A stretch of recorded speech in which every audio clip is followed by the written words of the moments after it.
Тахауи Ахтанов күй аңызы әңгімеден үзінді. Естеміз қайтадан сөз бастады. Қарағым Оразымбет, маған ергеніңе жыл болып қалды. Құлағың сақ, қолың жүйрік жігітсің. Түбі жақсы күйші сен боларсың.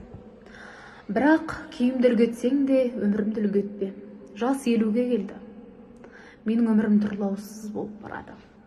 Қанша ел көрсем де, жер көрсем де қайтып оралар бір қазығым жоқ. Жар сүймей, бала сүймей кетіп барам. Енді бір айналғанша қарттық келеді. Нағыз отбасының жылуынан сайтын кез сонда болар.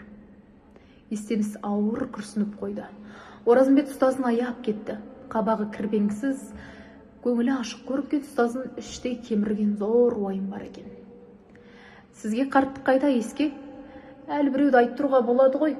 Алыстағы Түлкібайда былтыр қыз алған жоқ па деді. Ұстаздың көңілін аулап. Естемес ащы мырс етті. Аңғыртсың ау әлі. Немді көріп құда түсем. Күйге қыз берген қазақты әлі көргенім жоқ. Осы әңгімеден екеуінің де көңілі жүдеп, үнсіз келе жатты. Кенет суалып қалған жырада жалғыз нар көрінді. Жолаушылар үйреншікті мал емес, жапанда жалғыз қалған адам көргендей әлденеден тітіркеніп, аттарының басын тежеп іркіліп қалды.